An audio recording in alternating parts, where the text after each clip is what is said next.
ये किसने सिखाया? हमने सिखाया। आज जो आदिवासी है वो जंगल में जाकर बता देता है कि कौन सा पत्ता खाने योग्य है, कौन सा फल खाने योग्य है, और कौन सी औषधि को लगाने से खून रुक जाता है, कौन सी औषधि लगाने से गुमड़ा बैठ जाता है। ये किसमें कला? मंत्री जी में तो नहीं होगी। ये कोटी सांडा वाले क्या जाने सब्जी क्या होती है, भाजी क्या होती है, ये हम लोग जानते हैं। इसलिए आप सबको अपने आप पे गर्व करने का विषय है।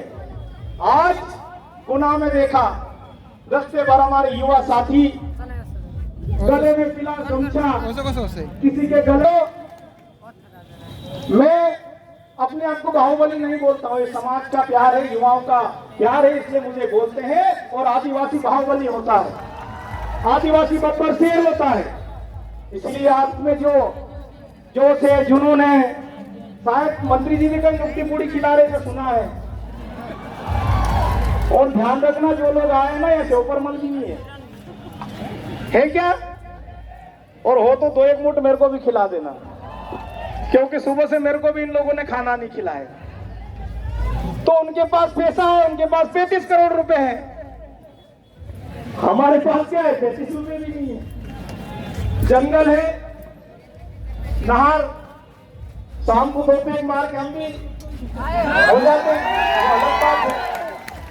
साथियों, आज युवाओं को हमारे देश के माननीय प्रधानमंत्री जी बोलते हैं पकोड़े तलो, अडानी का तेल, अंबानी का गैस और वो 1.5 आंख वाले का बेसन, तीनों व्यापारी का हमको सब सामान लेके बोल रहे हैं तुम तो पकड़े तलो। अरे पकोड़े क्यों तलेंगे यार, लावरे बिक्री कर लेंगे, जंगल में जाके कुछ ढूंढ लेंगे, हमारी व्यवस्था कर लेंगे।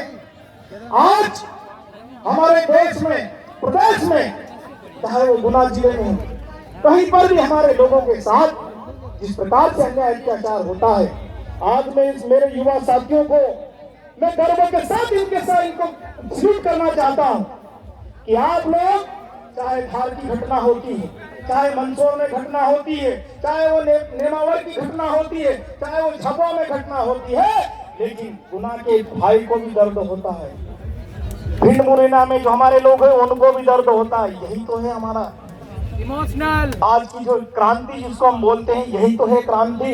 क्योंकि आज मैं 600 किलोमीटर से आया हूं, हमारी भाषा, बोली, रीति रिवाज 20 से 30 किलोमीटर के दूर जाके चेंज है। फिर भी हमको बिरसा मुंडा ने क्या दिया, हमको टंटा भील ने क्या दिया, उसको हमको समझना पड़ेगा।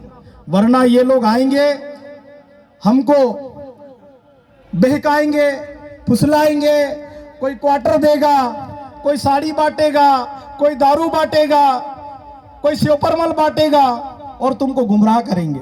लेकिन अब जब जो भी आपके बीच आए उसको पूछना कि भाई हम हुआ गुना में विश्व आदिवासी दिवस मना रहे थे, तब आप कहां थे?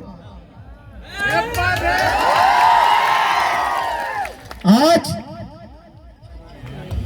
हमारे देश में, पूरे संपूर्ण देश में विश्व आदिवासी दिवस का आयोजन हो रहा है और उसमें हमारे नेताओं की बजाय हमारे जो युवा जो घर से मोटरसाइकिल लेके तो निकल जाता है लेकिन पेट्रोल के ठिकाने नहीं होते, वो मना रहे हैं और खुशी से जाते हैं। देख लेंगे यार, उसको बोलेंगे वहां कहीं समझेंगे थोड़ी। वो कई लड़कों को तो धकाते हुए भी देखा मैंने मोटरसाइकिल, लेकिन जुनून के साथ धकाते हैं। साथियों, हमारे समाज में 4 प्रकार के लोग हैं। एक वो आरक्षण वाले जो आजकल मंत्री जी के डर से शायद दिख नहीं रहे होंगे, जिन्होंने आरक्षण का रस चूसा अच्छी तरीके से, अच्छी पोस्ट पे गए, जिसको बुरा लगे मुंह पे लगे। मैं पीठ पीछे वाला बोलने वाला व्यक्ति नहीं हूं, मुंह पे बोलता हूं, वो डंके की चोट बोलता हूं। जिन्होंने आरक्षण का रस चूसा, उनका कलेक्टर बोले जाना तो जाएंगे, अगर मना कर दे तो नहीं जाएंगे। ठीक है। दूसरा, हमारे जो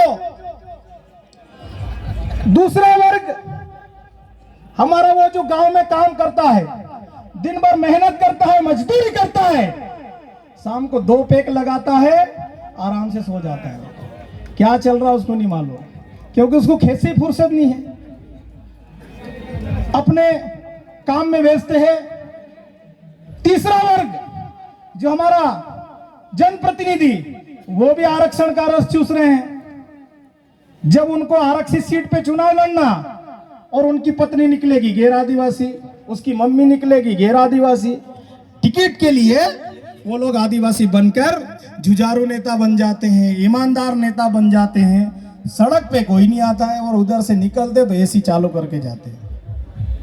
चौथा वर्ग हम जैसे युवाओं का रोजी रोटी का सवाल है। जीवन में क्या करेंगे किसी को नहीं पता।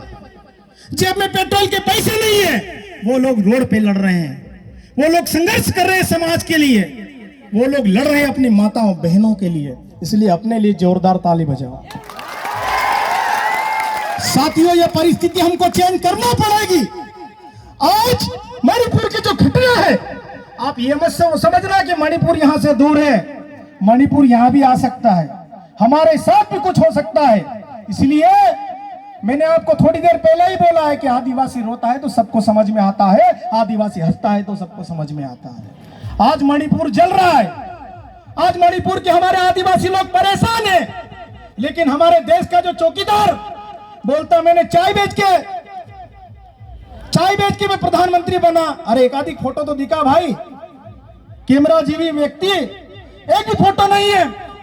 और उसके जो गृह मंत्री जी अमित शाह जी, केंद्रीय गृह मंत्री, उनको इंदौर में आने के लिए टाइम है, लेकिन मणिपुर जाने के लिए टाइम नहीं है। आज आप सब जैसे युवाओं की बदौलत, समाजजनों की बदौलत मैं आप सबको एक निवेदन करना चाहता हूं कि 2 रोटी कम खाना, लेकिन अपने बच्चों को जरूर पढ़ाना। आज प्रदेश सरकार हमको बोलती है हम निःशुल्क शिक्षा दे रहे हैं, हम निःशुल्क भोजन दे रहे हैं, हम निःशुल्क कपड़े बांट रहे हैं, हम निःशुल्क कॉपी किताब दे रहे हैं। मत दीजिए, बंद कर दो, नहीं चाहिए। और तुम्हारा भोजन तो बिल्कुल नहीं चाहिए, वो पानी वाली दाल, जली हुई रोटी, कीड़े वाले चावल। माननीय मुख्यमंत्री जी, अगर आपको चाहिए तो किसी स्कूल से भिजवा देंगे भोपाल, साधना सिंह चौहान के साथ बैठ के। और आदिवासी समाज गरीब जरूर है, पैसा टाइम पे नहीं रहता है, लेकिन अपने बच्चों को भूखे कभी स्कूल नहीं भेजता। कितनों के बच्चे भूखे स्कूल जाते बताओ मुझे। और वो टीचर को शिक्षा से मतलब नहीं है, उसको शिक्षा में ज्यादा फोकस नहीं करना है। तीसरी का बच्चा पढ़ाई कर रहा है, पुस्तक पढ़ पा रहा है नहीं पढ़ रहा है, उस पर चिंता नहीं करना है, बस उसको मध्याह्न भोजन की जानकारी देना है। और उसमें मध्याह्न भोजन में भी क्या होता है, बीओ का कमीशन है, बीआरसी का कमीशन है, जन शिक्षक का कमीशन है। किसी को बुरा लगे तो मुझे बताना, मैं प्रमाण दे सकता हूं, और बिना प्रमाण के हम बात नहीं करते। आज ग्रामीण क्षेत्रों में जो शिक्षा की हालत है, जो सरकारी स्कूल है, उसमें कौन पढ़ते हैं? महेंद्र सिंह सिसोदिया का बच्चा तो नहीं पढ़ता होगा, नहीं पढ़ता, हमारे बच्चे पढ़ते हैं। और हाँ, उसमें भी हमारे टीचर अधिकतर होते हैं। अब वो जो अच्छा काम कर रहे हैं उनको तो मैं दिल से धन्यवाद देता हूं, उनको सैल्यूट करता हूं। लेकिन जो 12 बजे स्कूल जाता है और 1:30 बजे वापस आ जाता है, उन शिक्षकों